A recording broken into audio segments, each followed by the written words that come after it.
Everyone, मैं doctor Premvati Yadav. आज हम लोग कालियम कार्बोनिकम के बारे में बात करने वाले हैं। तो ये किस ग्रुप से बिलोंग करती है? काली ग्रुप से। आप काली ग्रुप की बात कर रहे हो तो आपको पता होना चाहिए कि यहाँ पे पर्सन में ओबेसिटी देखने को मिलेगी, मतलब मोटापा देखने को मिलेगा। हम स्टार्ट करते हैं इस मेडिसिन को कि सबसे ज्यादा किन लोगों में सुटेबल होती है। तो ये ओल्ड पीपल्स के लिए बहुत अच्छी मेडिसिन है। अगर कोई बूढ़ा इंसान है, उसके बाद अगर उसमें ड्रॉपसी की कंडीशन देखने को मिलती है एंड पैरालिसिस देखने को मिलता हो, तो उस कंडीशन में आप सोच सकते हैं। ड्रॉपसी क्या हो गया? ये एनीमिया ही है, मतलब फ्लूइड का एक्यूमुलेशन हो गया हमारी बॉडी में। अगर ऐसी कंडीशन देखने को मिल रही हो, पैरालिसिस की टेंडेंसी हो या पैरालिसिस की कंडीशन देखने को मिल रही हो, तब आप काली कार्बोनिकम के बारे में सोच सकते हैं। यहाँ पे क्या देखने को मिलता है? इंक्लाइन टू ओबेसिटी, मतलब इसकी टेंडेंसी है मोटापा होने की। पर्सन जो है थोड़ा सा भी खाता है तो मोटा होने के चांसेस बन जाते हैं, तो आप काली कार्बोनिकम के बारे में सोच सकते हैं। इसके अलावा इंक्लाइन टू ओबेसिटी के लिए अमोनियम कार्ब भी बहुत अच्छी मेडिसिन है, और हमारी ग्रेफाइटिस भी। यहाँ पे भी क्या होता है? हमें मोटापा देखने के लिए मिलता है। हम इसके पर्सन की बात करते हैं तो यहाँ पे लैक्स मसल फाइबर देखने को मिलती है एंड ब्लैक हेयर देखने को मिलते हैं, काले हेयर होते हैं। सेकेंड पॉइंट की बात करते हैं, अगर कोई पर्सन है उसमें लॉस ऑफ वाइटैलिटी देखने को मिला, मतलब किसी वजह से वाइटल फ्लूइड की कमी हो गई है, या तो फ्लूइड लॉस हो गया, जैसे मेंस्ट्रुएशन हुआ उस समय, या चोट लगने की वजह से अगर फ्लूइड की कमी हुई है, उसके बाद अगर कंप्लेंट्स देखने को मिल रही हैं, तब भी आप काली कार्बोनिकम के बारे में सोच सकते हैं। इसके अलावा आप कौन सी मेडिसिन के बारे में सोच सकते हैं कि फ्लूइड लॉस के बाद अच्छी एक्ट करेगी? चाइना भी हमारी बहुत अच्छी एक्ट करती है। फॉस्फोरिक एसिड, फॉस्फोरस, इन सारी मेडिसिन का एक्शन हमें बहुत अच्छा देखने को मिलता है। अब हम इसके मेंटल जनरल्स की बात करते हैं कि पर्सन के माइंड में हमें क्या देखने को मिलेगा। तो यहाँ पे great aversion to being alone, जैसे इसको अकेले रहने से बहुत ज्यादा भय देखने को मिलता है, बहुत ज्यादा प्रॉब्लम्स देखने को मिलती हैं। अकेले बिल्कुल भी नहीं रहना चाहता। अकेले और न रहने वाली कौन कौन सी मेडिसिन है? ऐसे कौन कौन से लोग हैं जो अकेले रहना पसंद नहीं करते? अगर लाइकोपोडियम का पेशेंट है तो वो भी अकेले रहना नहीं चाहेगा। और उसके बाद आर्सेनिक का पेशेंट है, वो भी अकेले नहीं रहना चाहेगा। उसको ऐसा लगेगा, स्पेशली नाइट के समय में, कि अगर वो अकेला है तो वो मर जाएगा। ऐसी अगर फीलिंग देखने को मिल रही तो आर्सेनिक के बारे में सोचेंगे। बिस्मथ में भी सॉलिट्यूड अनबेरेबल होता है। इसका अगर छोटा बच्चा है बिस्मिथ का, तो मदर के हैंड को होल्ड करता है कि उसको कंपनी मिल जाएगी, तो ऐसा प्रेजेंटेशन देखने को मिले। लिलियम टिग्रिनम में भी क्या होता है? अवर्जन टू बीइंग अलोन, उसके साथ हार्ट की कंप्लेंट्स देखने को मिलती है। हार्ट डिसीज देखने को मिल रहा हो तो लिलियम टिक के बारे में सोचेंगे। वहीं पे कुछ ऐसे भी पर्सन होते हैं जिनको अकेले रहना पसंद होता है, तो उसके लिए आप इग्नेशिया एंड नक्स वोमिका के बारे में सोच सकते हैं। इसका जो पर्सन होता है वो अकेले रहना पसंद करता है। यहाँ पे जो पेन होता है स्टिचिंग एंड डार्टिंग टाइप का होता है, जैसे कोई खिंचाव हो रहा है, ऐसा दर्द देखने को मिलता है। और अगर पेन है तो हम रेस्ट करना चाहेंगे यूजुअली, बट इसका जो पर्सन होता है अगर रेस्ट करता है तो उसकी कंप्लेंट्स बढ़ जाती है। अगर मुझे लेफ्ट साइड दर्द देखने को मिल रहा है और मैं लेफ्ट साइड करके सो जाऊं, या अगर मुझे राइट साइड दर्द हो रहा है मैं राइट साइड करके सो जाऊं, तो मेरी कंप्लेंट्स जो है वर्स हो जा रही है, मतलब बहुत ज्यादा तकलीफ बढ़ जा रही है। तो उस कंडीशन में आप काली काप के बारे में सोच सकते हैं, मतलब जिस साइड मुझे दर्द हो रहा है अगर उस साइड सोने से दर्द बढ़ता है तो इसका रिजल्ट आपको बहुत अच्छा देखने को मिलेगा। इसके अलावा हमारी एकोनाइट भी ऐसी मेडिसिन है, जिधर दर्द होता है उधर सोने से यहाँ पे भी कंप्लेन बढ़ जाती है। नक्स मोस्काटा में भी हमें देखने को मिलेगा कि जिधर दर्द है अगर उधर ही सो जाए तो दर्द और बढ़ जाएगा। ऐसा हमें वेराइटा काप एंड फॉस्फोरस में भी देखने को मिलता है। इसके अलावा अगर स्टिचिंग या डार्टिंग टाइप का ही पेन है, लेकिन रेस्ट करने से आराम मिल रहा हो, लाइंग ऑन पेनफुल साइड से रिलीफ देखने को मिल रहा हो, जैसे मुझे राइट साइड में दर्द था, मैं राइट साइड से ही लेट जाऊं तो अगर मेरे दर्द में रिलीफ देखने को मिले, तो आप ब्रायोनिया के बारे में सोच सकते हैं, पल्सटिला के बारे में सोच सकते हैं, कैलकेरिया काप के बारे में सोच सकते हैं कि जिधर दर्द था उधर ही लेटने से रिलीफ देखने को मिल रहा है। अब हम इसके सेंसिटिविटी की बात करते हैं तो इसका पर्सन जो होता है बहुत ज्यादा सेंसिटिव होता है, स्लाइट टच भी बेयर नहीं कर पाता, जैसे एकदम हल्के से भी टच करे तो ये बिल्कुल भी इसको अच्छा नहीं लगता है। स्पेशली हमारे सोल एरिया में जो हमारे पैर का तलवा होता है, अगर वहां पे कोई टच करे तो इस पर्सन को बिल्कुल भी पसंद नहीं आता है। इसमें इंक्लाइन टू कोल्ड भी देखने को मिलता है, जैसे हमने स्टार्टिंग में देखा था इंक्लाइन टू ओबेसिटी था, वैसे ही इंक्लाइन टू कोल्ड है, मतलब यहाँ पे ठंड भी बहुत जल्दी लगती है पर्सन को। तो अगर ठंड की बात की है तो हम इसके रेस्पिरेटरी सिस्टम की बात कर लेते हैं। तो कफ के लिए बहुत अच्छी मेडिसिन है। अगर किसी पर्सन में कफ जो है ड्राई है, एक पैरोक्सिस में देखने को मिल रहा है, उसके बाद जो कफ जो है ना हार्ड है, व्हाइट कलर का देखने को मिल रहा है, स्मोकी मासेस, जैसे चिकन का अगर पीस देखा हो, जब उसको आग में भूनते हैं तो जैसा कलर देखने को मिलता है, अगर वैसा देखने को मिल रहा है। जब पर्सन कफ करता है तो थ्रोट से जो म्यूकस है ना फ्लाई करता है, जैसा लगता है जैसे छोटा सा म्यूकस उड़ रहा है, कफ जो है जो उसका खखार है वो उड़ रहा है। अगर ऐसा प्रेजेंटेशन देखने को मिलता है तब आप काली कार्बोनिकम के बारे में सोच सकते हैं। इसके अलावा बर्डियागा के बारे में भी सोच सकते हैं एंड चिलिडोनियम के बारे में भी सोच सकते हैं। चिलिडोनियम में क्या होता है, चिलिडोनियम में भी स्पाज्मोडिक कफ देखने को मिलता है। लंप ऑफ म्यूकस मतलब एक छोटा सा लंप है, वो माउथ से फ्लाई करता है व्हेन कफिंग। जब पर्सन कफ करता है तो माउथ में वो फ्लाई करता रहता है। अगर ऐसा प्रेजेंटेशन है तो आप चिलिडोनियम के बारे में सोचेंगे।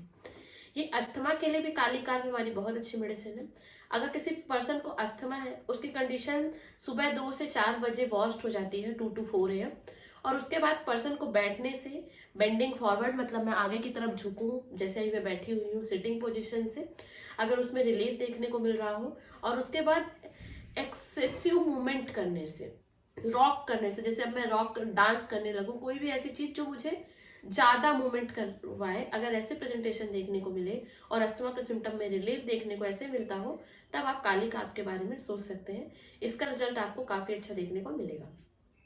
अगर कोई पर्सन है उसके लंग्स में अल्सरेशन हो गया है तो डॉक्टर हैनमन का कहना है कि काली कार्ब के बिना किसी भी पर्सन में अगर लंग्स अल्सरेशन है तो उसको क्योर नहीं किया जाता है। ये बेस्ट एंटीसोरिक रेमेडी है हमारी लंग्स अल्सरेशन को क्योर करने के लिए। अब हम इसके आई सिम्टम की बात करते हैं तो आई में हमें यहाँ पे अपर आई लिड एंड आईब्रोज के बीच में स्वेलिंग देखने को मिलती है, बैग लाइक स्वेलिंग होती है। और यहीं अगर लोअर आईलिड में स्वेलिंग देखने को मिल रही है तो आपको एपिस मेलिफिका के बारे में सोचना चाहिए। वहीं अगर दोनों अपर एंड लोअर आईलिड में स्वेलिंग देखने को मिल रही है तब आपको फास्फोरस के बारे में सोचना चाहिए। अगर हमारी आईज वीक हो जाती है पॉल्यूशन में जाने से, जैसे बहुत ज्यादा धूल धक्कड़ वाले एरिया में जाने से, क्वेश्चन के बाद मतलब सेक्सुअल इंटरकोर्स के बाद या बहुत ज्यादा वर्क करने के बाद आई में वीकनेस आ रही है, तब भी आप काली कार्बोनिकम के बारे में सोच सकते हैं। इसका रिजल्ट आपको बहुत अच्छा देखने को मिलेगा। अब हम इसके माउथ सिम्टम की बात करते हैं तो यहाँ पे टूथेक देखने को मिलता है, दांत में दर्द होता है। उस समय दर्द होने लगता है जिस समय भी पर्सन खाना खाता है। जैसे ही मैं खाना नहीं खा रही हूँ तो मुझे दर्द नहीं हो रहा है, लेकिन जैसे ही मैं खाना खाती हूँ, जैसे ही फूड पार्टिकल्स मेरे दांत से टच होते हैं तो मुझे अगर दांत में दर्द होने लग रहा हो, तब आप काले कार्बोनिटम के बारे में सोच सकते हैं। यहाँ पे आप कैमोमिला से भी कंपेयर कर सकते हैं। कैमोमिला में जैसे ही पर्सन कुछ भी खाता है या पीता है, वार्म रूम में जाता है, वार्म फूड लेता है, यहाँ पे क्या है, सब कुछ गर्म लेने के बाद अगर दांत में दर्द हो रहा हो, या तो मेंसेस के समय दर्द देखने को मिल रहा हो, प्रेगनेंसी के समय दर्द देखने को मिल रहा है, तब आप कैमोमिला के बारे में सोच सकते हैं। हम यहाँ पे कॉफिया क्रूडा से भी कंपेयर कर लेते हैं। कॉफिया क्रूडा में भी टूथेक देखने को मिलता है, लेकिन अगर कोई पर्सन है आईसी कोल्ड वाटर होल्ड करता है तो उसका दांत का दर्द चला जाता है, लेकिन जैसे ही पानी गर्म होता है तो उसका दांत अगर फिर से दांत का दर्द रिटर्न हो जाता है, तब आप कॉफिया क्रूडा के बारे में सोचेंगे। इसके अलावा आप बिस्मथम के बारे में भी सोच सकते हैं। बिस्मथम भी टूथेक के लिए बहुत अच्छी मेडिसिन है। यहाँ पे होल्डिंग कोल्ड वाटर से रिलीफ देखने को मिलता है। पल्सटिला भी टूथेक के लिए बहुत अच्छी मेडिसिन है। यहाँ पे भी ठंडे पानी को होल्ड करने से रिलीफ होता है और वार्म रूम में जाने से इसके दांत में दर्द शुरू हो जाता है, तब आप पल्सटिला के बारे में सोचेंगे। अब हम इसके नोज सिम्टम की बात कर लेते हैं काली कार्ब के। तो यहाँ पे एपिस्टैक्सिस देखने को मिलता है, मतलब नाक से खून बहना। अगर कोई पर्सन है उससे में नोज ब्लीडिंग देखने को मिलती है, specially when washing the face in the morning. जैसे मैं सुबह सो के उठी, फेस वॉश किया और नाक से खून बहने लग रहा हो, तब आप काली कार्ब के बारे में सोच सकते हैं। यहाँ पे हम अमोनियम कार्ब से भी कंपेयर कर लेते हैं। जब मैं मॉर्निंग के समय में फेस वॉश करती हूँ उस समय, जब मैं हाथ धोती हूँ उस समय, या जब मैं ब्रेकफास्ट करती हूँ उस समय, स्पेशली लेफ्ट साइड के नाक से अगर ब्लीडिंग देखने को मिल रही है, तब आप अमोनियम कार्ब के बारे में सोचेंगे। इसके अलावा आप यहाँ पे आर्निका मोंटाना से भी कंपेयर कर सकते हैं। अगर कफ के साथ, जैसे मुझे खांसी हो रही है, उसके साथ अगर मुझे नोज ब्लीड देखने को मिल रहा है, तब आप आर्निका के बारे में सोचेंगे। अब हम मैक कार्ब से भी कंपेयर कर सकते हैं। मॉर्निंग एपिस्टैक्सिस, जैसे यहाँ पे क्या था, मुंह धोने से रिलेशन था, बट मैक कार्ब में मुंह धोने से कोई भी रिलेशन नहीं है। सुबह सुबह अगर नाक से खून बह रहा हो, तब आप मैक कार्ब के बारे में सोच सकते हैं। इसका रिजल्ट आपको बहुत अच्छा देखने को मिलेगा। हम थ्रोट सिम्टम की बात कर लेते हैं। तो यहाँ पे डिफिकल्टी इन सॉलो, मतलब कुछ भी चीज निकलने में बहुत ज्यादा दिक्कत देखने को मिलेगा। ऐसा लगता है कि हमारा लैरिंग्स जो है ना स्टिक हो गया है, स्प्लिंटर लाइक कांटे जैसा प्रेजेंटेशन देखने को मिल रहा हो। अगर हमने स्प्लिंटर बोला है तो हमें दो मेडिसिन और पता होना चाहिए, hepar sulph and nitric acid. Hepar sulph में क्या होता है, ऐसा लगता है थ्रोट में जैसे कि फिश बोन हो, स्प्लिंटर हो, प्लाग हो। अगर ऐसा प्रेजेंटेशन है तो हेपार सल्फ के बारे में सोचेंगे। वहीं पे अगर स्प्लिंटर लाइक पेन देखने को मिल रहा है तब आप नाइट्रिक एसिड के बारे में सोचेंगे। अगर आप काली काप के बारे में बात कर रहे हैं तो आपको पता होना चाहिए कि ऐसा लगता है कि स्प्लिंटर जैसा चपक गया है हमारा लैरिंग्स, और उसके बाद क्या हो रहा है, जो भी हमारा फूड है वो बहुत इजीली विंड पाइप में जा रहा है और उसकी वजह से हमें कहीं ना कहीं दिक्कत देखने को मिल रही है, तब आप काली काप के बारे में सोचेंगे। अब हम जीआईटी सिम्टम्स की बात कर लेते हैं।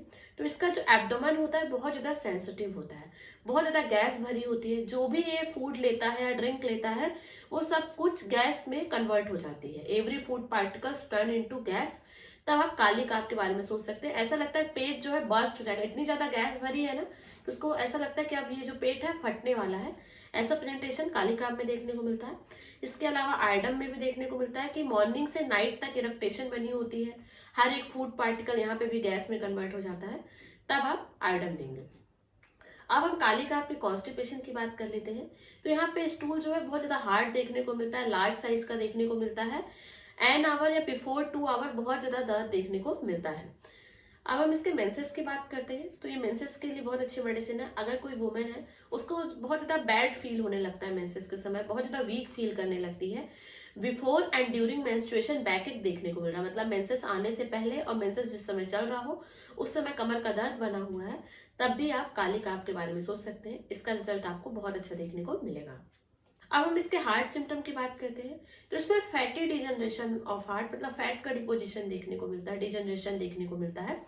तो आप यहाँ पे फॉस्फोरस से भी कंपेयर कर सकते हैं।